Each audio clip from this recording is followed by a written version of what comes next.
This is the story of a giant New Zealand insect, and well, me really.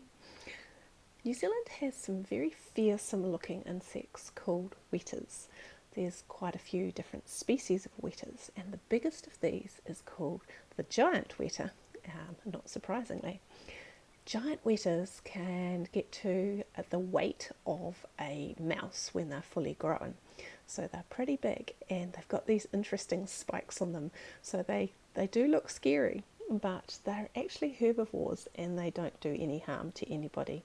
So although people are scared of them, there's really no need to be. Now, the problem with the wetas, well, the giant wetas at any rate, is that they are endangered. And that's when I come into the story. When I was at university, I was studying ecology. And in the summer, I was looking for odd jobs to earn some money. And an odd job certainly came up. It was for 3 days to go and hunt and collect giant wetas in the King Country of New Zealand to save them and take them to an offshore island. And I thought, oh, here's my opportunity to help save a species. So, with a whole bunch of other people, I went down to this particular farm and we got all suited up. We were given overalls and we were given these really big, huge rubber gloves that went all the way down to our elbows, and we were given these giant loppers, like cutting tools for plants. And I was thinking, what is going on here? What have I got myself into? And then the next thing I faced was a four-wheel drive motorbike, and there were two of them, and there was a whole group of people, and we had this big farm to go over with lots of hills. And that's when they told us that you need to get yourself on that motorbike.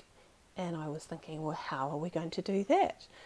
And then I discovered that you can actually fit 6 people on a four-wheel motorbike, which is not exactly safe. So I made sure that I got behind the driver. There were 2 people who had to sit on the front.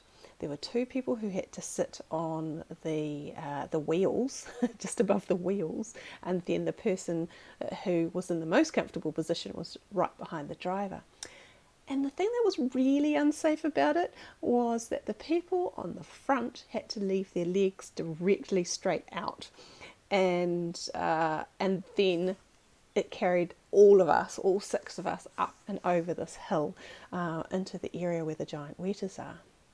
Now, the area where the giant wetas were was covered with a plant called gorse, and gorse comes from Scotland. And in Scotland, it grows in nice, neat little hedges that are all spiky and manage to keep sheep in a field. In New Zealand, it really likes the conditions here, and some wonderful person decided to bring it here, and it grew rampantly. So the farmer wanted to clear his gorse, and lo and behold, wetas love to live in gorse. So our job, I just suddenly discovered, was to use the loppers to chop our way into a gorse bush and to look for these wetas who would be sitting up in the needles, staring down at us, and they raise their back legs. Their back legs go up, up, up, up, up, and you're like, okay, is he going to kick me? Is he going to try and bite me with his back leg?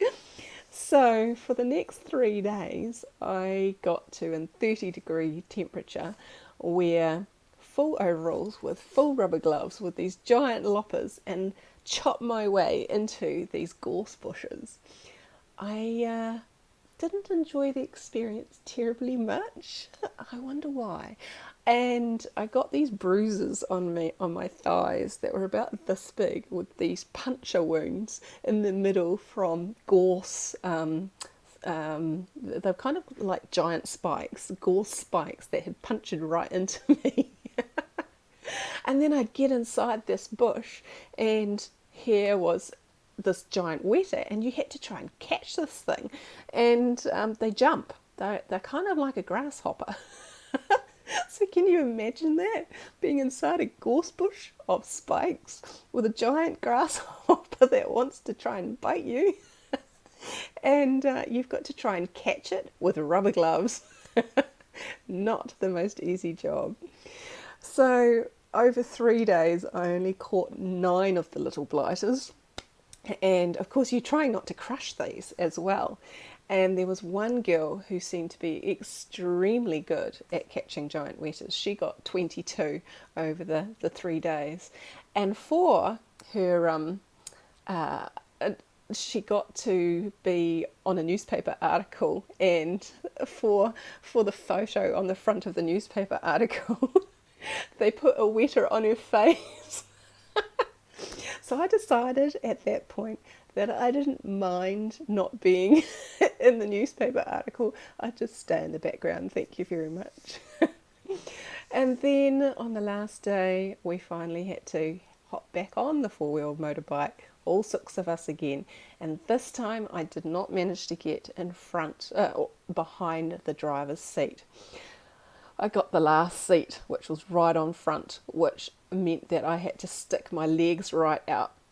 And they said, oh, by the way, if you're in that position, you have to be super careful that you don't drop your legs down, because as the four-wheel drive bounces over the different terrain, you could kind of like snap your legs, break them. And I was petrified of breaking my legs. I managed to get back to the van without having any damage done to me, but I can tell you that ride back was hard work keeping my legs straight out, but it was sheer fear that kept them up. So that was my adventure hunting giant wetters. I've never done it again, and I don't intend to.